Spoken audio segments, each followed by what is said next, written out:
یہ نعرہ ہر کا تھا جس وقت فوج شام سے نکلا. یہ نعرہ ہر کا تھا جس وقت فوج شام سے نکلا کہ دیکھو یوں نکلتے ہیں جہنم سے خدا والے. بڑے پیار سے آپ نے ان کا ماتھا اور رخسار صاف کیا. حضرت ہر کی سانسیں ابھی باقی تھی. آپ نے آنکھیں کھول دیں, مسکرا کر امام علی مقام رضی اللہ عنہ کی طرف دیکھا اور عرض کیا, حضور اب تو مجھ سے خوش ہیں؟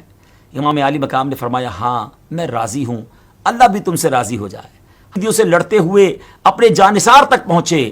حضرت ہر کو میدان سے اٹھایا, خیمے کے قریب تشریف لائے. آپ رضی اللہ تعالیٰ عنہ نے حضرت ہر کا سر اپنی گود میں رکھ لیا. واقعہ کربلا میں کریکٹر بہت ہی دلچسپ ہے. کربلا کے جانے حضرت ہر رضی اللہ تعالیٰ عنہ کا یہ نعرہ ہر کا تھا جس وقت فوج شام سے نکلا کہ دیکھو یوں نکلتے ہیں جہنم سے خدا والے. حضرت ہر رضی اللہ تعالیٰ عنہ یہ پہلے یزیدی لشکر کا حصہ تھے اور انہوں نے ہی یزیدی لشکر کے ساتھ قافلہ اہل بیت کو روکا تھا, انٹرسیپٹ کیا تھا اور کربلا کی طرف ان کا رخ موڑ دیا تھا. مگر پھر اللہ پاک نے انہیں ایسی ہدایت دی کہ آج ہر عاشق اہل بیت کا دل ان سے بے حد محبت کرتا ہے. ان کا دلچسپ امیزنگ واقعہ یہ ہے, جب کربلا کا میدان سجا تھا اور عاشقان اہل بیت اپنی اپنی جانوں کے نذرانے پیش کر رہے تھے تو آپ یہ سب سما اپنی آنکھوں سے دیکھ رہے تھے. تو اس وقت انہیں دل میں بہت بے چینی محسوس ہوئی. ابھی تک اہل بیت میدان میں نہیں اترے تھے لیکن اگلا مرحلہ انہی کا تھا. جنگ شروع ہونے کے قریب تھی مگر حضرت ہر کا دل کانپ رہا تھا.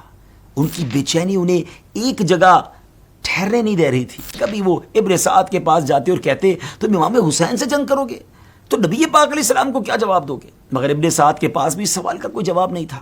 اور واپس آتے اور یہی سوچتے اور ان کا چہرہ زرد پڑ چکا تھا, جسم کانپ رہا تھا, دل زور زور سے دھڑک رہا تھا. یہ دیکھ کر ان کے بھائی مصعب بن یزید نے حیران ہو کر پوچھا, بھائی آپ تو بڑے بہادر ہیں, جنگیں دیکھ چکے ہیں, بڑے بڑے سورما آپ کی تلواروں سے قتل ہو چکے ہیں, پھر آپ پر یہ خوف کیوں طاری ہے؟ اس پر حضرت ہر رضی اللہ تعالیٰ عنہ نے ایک تاریخی جملہ ارشاد فرمایا. وہ ایسا جملہ ہے جو آج بھی تاریخ کی کتابوں میں سنہرے حروف سے لکھے جانے کے قابل ہے. آپ نے کیا فرمایا؟ اے بھائی آج معاملہ دنیا کی جنگ کا نہیں, آج معاملہ جنت اور جہنم کا ہے. میں اپنے آپ کو جنت اور دوزخ کے درمیان کھڑا ہوا دیکھ رہا ہوں. دنیا پوری طاقت کے ساتھ مجھے جہنم کی طرف کھینچ رہی ہے.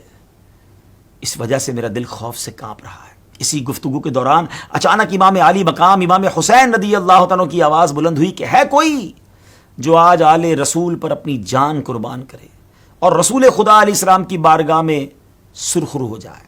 یہ آواز صرف ایک صدا نہیں تھی, یہ ایک مردہ دل کو زندگی دینے والی آواز تھی.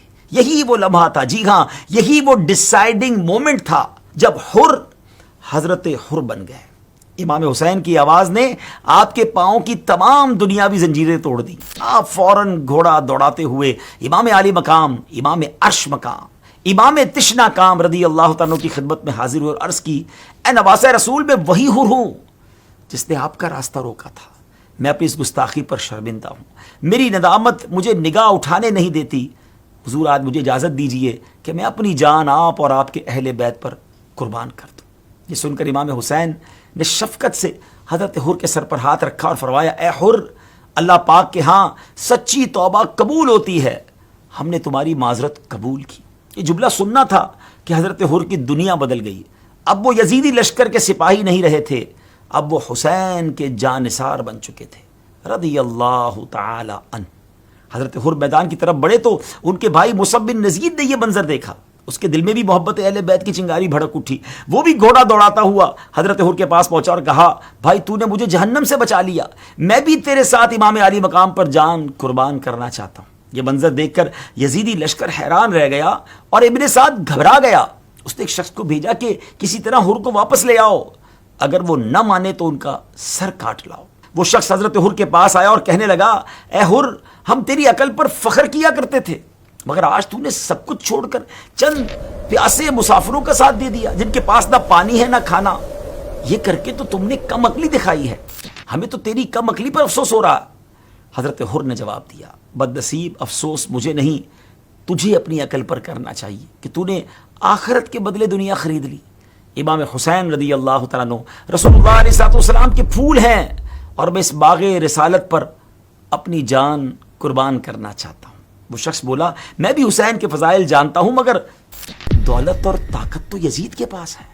جب اس یزیدی سپاہی کو یقین ہو گیا کہ اس کی تیز زبان حضرت حر پر اثر نہیں کر سکتی کیونکہ اہل بیت کی محبت ان کے دل میں راسخ ہو چکی ہے اور ان کا سینہ آل رسول کی محبت سے بھر چکا ہے، تو وہ باتیں کرتے کرتے اچانک ایک تیر حضرت حر کے سینے پر کھینچ کر مارتا ہے.